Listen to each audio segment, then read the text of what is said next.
the most, where you can get on Skype and have them speak just like we had, Edward Snowden speak. And I just think that the part of decolonializing our mind is to just remember that. Thank you. Thank you. How about anybody that wants to speak, come on over and we'll have you come up here so that the cameras can actually see you. So just come on around. And I'll just mention that on exactly what Lisa was saying, the Global Days of Listening that Voices for Creative Nonviolence and the Afghan Peace Volunteers do every month, where people Skype in from all over the world to hear these young people from Afghanistan about what they're doing, why they're doing it, and it's a remarkable, remarkable experience. So do hold that in your heart. I'm sorry, I wanted to just throw one thing out here really quickly. We also need to focus on the fact that sometimes that when us, or at least for me, white people go to places like Afghanistan, we need to remember that there are families there that can be endangered by that. We really need to think about that. That families can be endangered by our presence. There are times when it's not good. Howard, come on up. One suggestion I have comes from my own experience of working with Rotary clubs in the last 25 years, where since the end of the Cold War, we have exchanged small delegations going to Russia and having Russians come here. Sharon Tennyson has been very active in doing this. And the Rotary clubs take great pride in their international exchange capability. And so if you have a Rotary club in your town, possibly this could be a vehicle for encouraging exchanges to any country you might choose. If there's an ethnic group in your area, and there's bound to be somewhere, we are a very ethnically based country, and there's probably a military base in that country somewhere in the world. You've heard about those statistics. So I wouldn't discount Rotary clubs as being a possible way to help organize exchanges so we can hear from them and we can listen, to their message about us. Thank you. Well, thank you, Howard, for bringing that up. I think we do forget that there are a lot of civic organizations around that we know people in them, but maybe we forget to go in to talk about, see if you can get on their agenda to talk about the issues that we have. And this, particularly this combination of environment and stopping wars, that using the environmental hook to get in to talk about, well, let's reduce the military, let's stop the wars, I think would be a good one. Thank you, Howard. Please. Hi, I'm Sherry Marr, and one of the tools that we've used very effectively when you're working with women's groups about the base closures is Living Along the Fence Line. It's a film it's 65 minutes, and it's all about the prostitution and other anomalies that happen when local groups need or become economically dependent in that particular way upon the bases. So it's a very effective and might be a way of getting into groups that see closing of bases as too ginormous a project. If you take that one pathway, it's very helpful. Wanted to make an announcement and then have a question for the two of you. I'm part of the Global Days of Listening team that Ann just referred to. We have conversations sponsored by the Afghan Peace Volunteers and put together by their international friends. They're called, if you go on globaldaysoflistening.com, you'll get our address if you ever want to participate in these calls that happen. They're 3.5-hour calls that happen on permaculture and nonviolence and education, etc., on all the critical issues. And people are talking from all over the world. So we invite you to participate. The 21st of every month, globaldaysoflistening.com, and it'll give you an email address to contact myself and the other team members that you want to speak on it, or if you have groups of students or etc. that want to be in conversation with the Afghan Peace Volunteers and their international friends. I highly encourage you. They're completely exciting. Anne was on this one for International Day of Peace. Martin Sheen was with us and others. My question for you is, I've been thinking a lot about Creech Air Force Base in Beale, and specifically about all the information we have about the consequences of the drone program. And I'm wondering, and this is just something that's coming to me, so I haven't researched it a lot, if there's been any kind of tactic about using closure of specifically drone operations, and using the idea of all the ramifications on our own troops because of the drones, and talking about the conversion of the drone sites. Don't know if there's been any conversation or where to take that.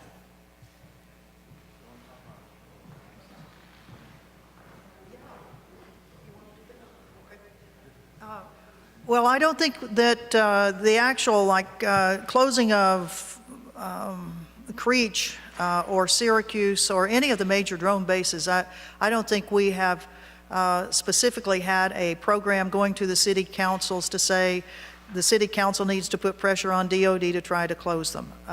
I think part of that may be that it may be just, nothing's too big to do, for sure. But I don't know that we have anybody that has taken that on as their project. We do have a Catholic worker group in Las Vegas and the Nevada Desert Experience that Megan was one of the founders of there. They're kind of our go-to people there. So I don't know that that has. But in another part of the country, in Ramstein, or another part of the world, Ramstein, Germany, there are just, they just had their annual vigil at Ramstein Air Base, combined for the very first time with a conference on foreign military bases, closing foreign military bases. But yes, I mean, I think that's one of the strategies that groups that are in Syracuse or in Creech or in Beale, that depending on how, you know, if they want to focus their energy on going to city councils or trying any way they can to raise this with a congressional delegation or anything like that. Okay, let's see. And then Lisa, if you'd like to speak after her.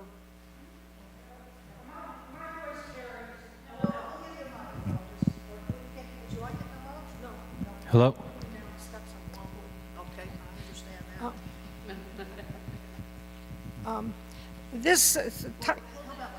This topic is relatively new to me, so I'm a little ignorant, but I have heard so many stories about Okinawans and other peoples that have worked for generations to close the U.S. bases, and they haven't been able to. They haven't been able to. And I think that we need to understand the basis for which the United States has the goal to go around the world and create these bases, because I think it's up to the American people to get to their government to tell our government that we don't want those bases there. And I don't understand exactly what the arrangements are. There's a huge movement in Germany, huge, because all of the drones that are sent out in Europe and in most parts of Asia go out of bases in Germany. And those people there know it, and they've been trying to get rid of it for years, and they haven't been able to. And I don't understand where in our government they get the power to do what they've done. Well, thank you very much for your comment. What goes through Germany is actually the communications for links to the drone bases that are in other places. But yes, they have worked hard in their own parliament to try to get members of parliament to vote to end the U.S. drone program. There have been initiatives by German citizens over the years on getting rid of Pershing missiles and putting pressure on their own parliament to try to get back these bases that have been held by the U.S. for over 70 years since the end of World War II. And it is a citizens, that's our job, to let our Congress know that we want these bases to be withdrawn. And that's one of the reasons we're trying to form this coalition here in the United States to add to that. And it will be a daunting task. It seems like the only way that we have had closures of bases so far have been because of the reduction of the military budget. And when the military budget goes down to a certain point, then the military itself is forced to make choices. And they know they've got way too many bases. And so at that point, when the budget gets reduced, and then they'll start picking out bases that they didn't need anyway, and that's where they start closing them up. So right now we're in a tough predicament. When the budget's going up, the military's going, hey, that's fine. We've got plenty of money. We can have all of these bases operating. We don't have to look at the issue of closing them down. So putting pressure on the Congress to lower that budget, which in my opinion is the fastest way to get any bases closed. Thank you, though. Lisa?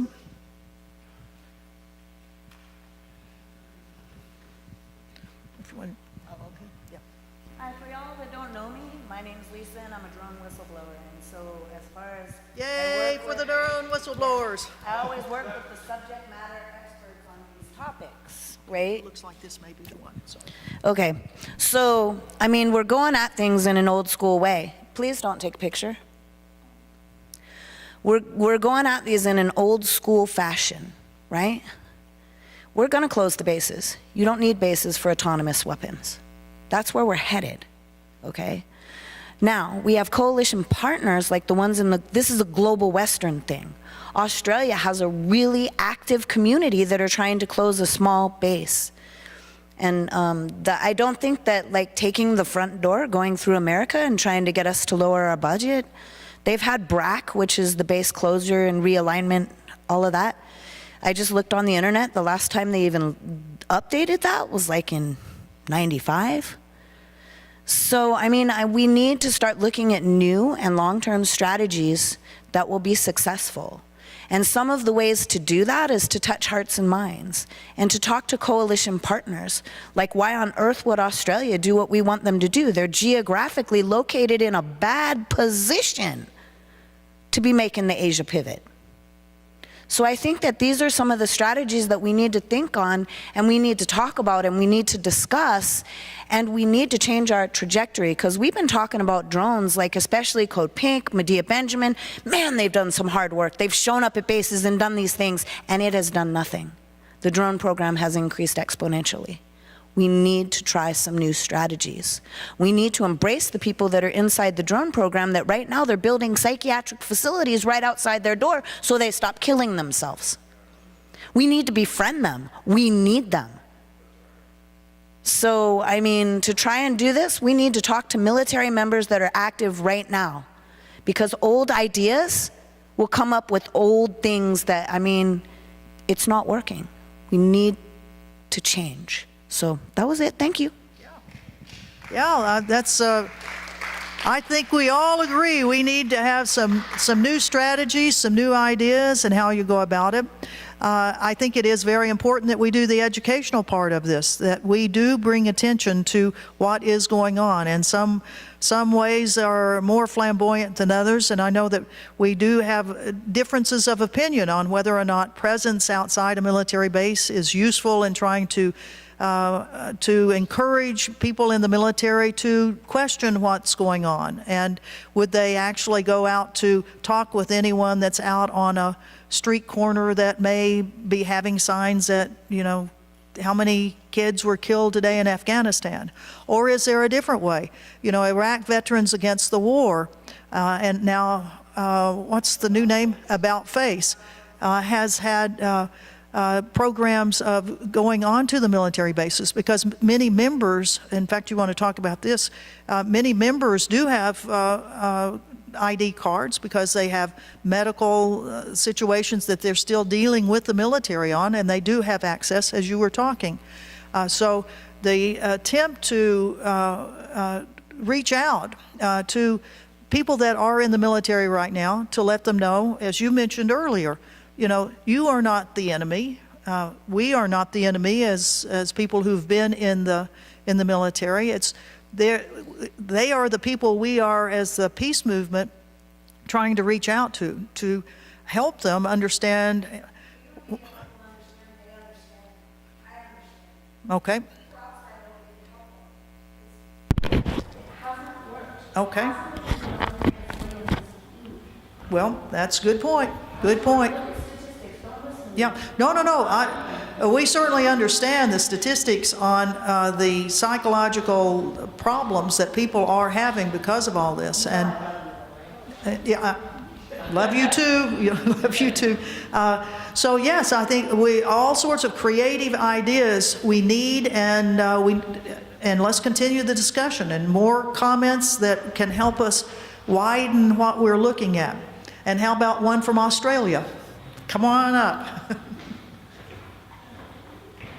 Thank you.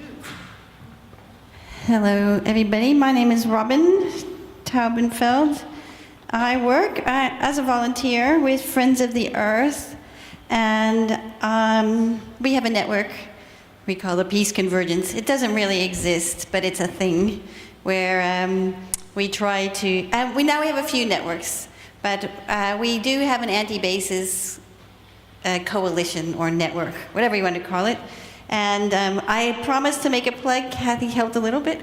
We do have 5 people facing trial, 4 of them for trespassing on Pine Gap, a U.S. military base in the center of Australia. They're facing trial in November.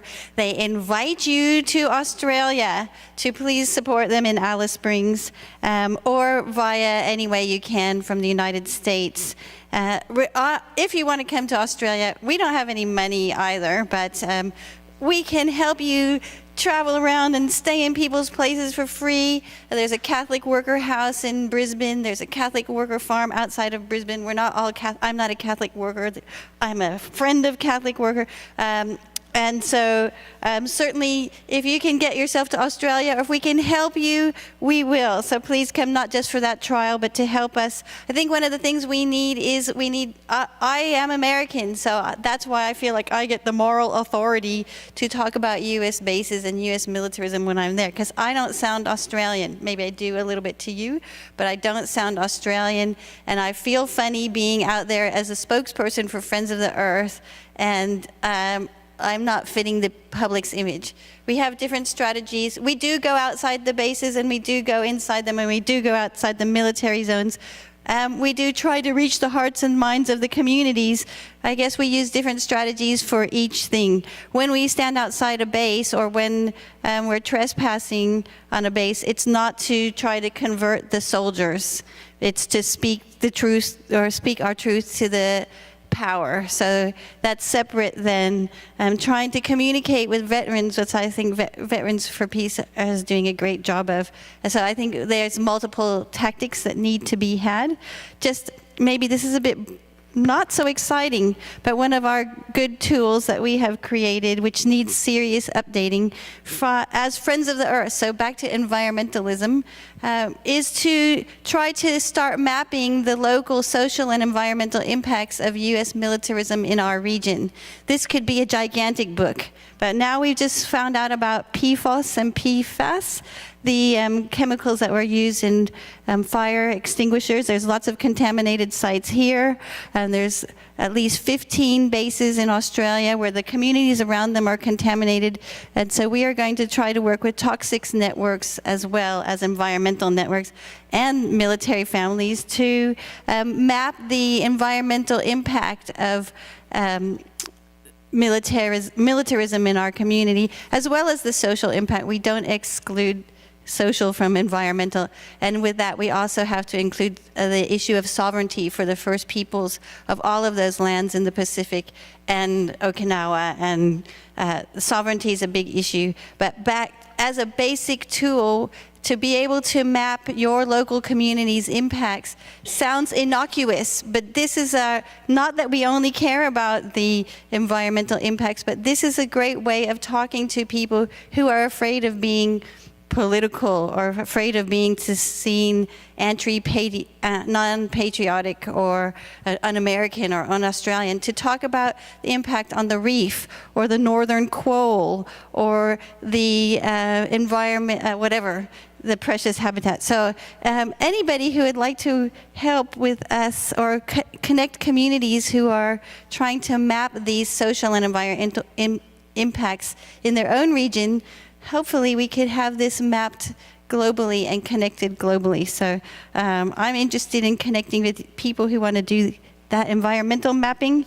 And also, we just took a WILPF document, which was Women Justice, Climate Justice, Women and Peace, and they allowed us to edit it to be Australian impacts of militarism. So good way to connect necessary to connect the environment and peace movements and piggyback off each other's materials. So plug Pine Gap 4 in trial in November.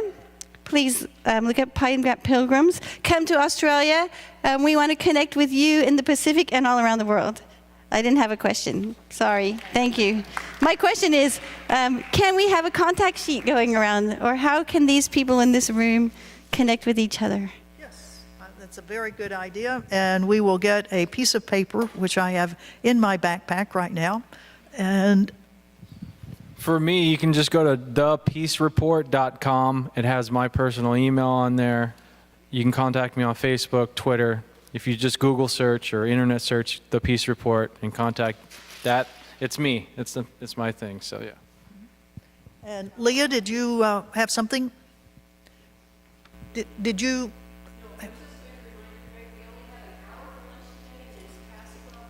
Oh. Okay, one for the report back, and if anybody wants to put their name on this list, and we will get it to everyone. Are there any lawyers in the room real quick? Lawyers in the room.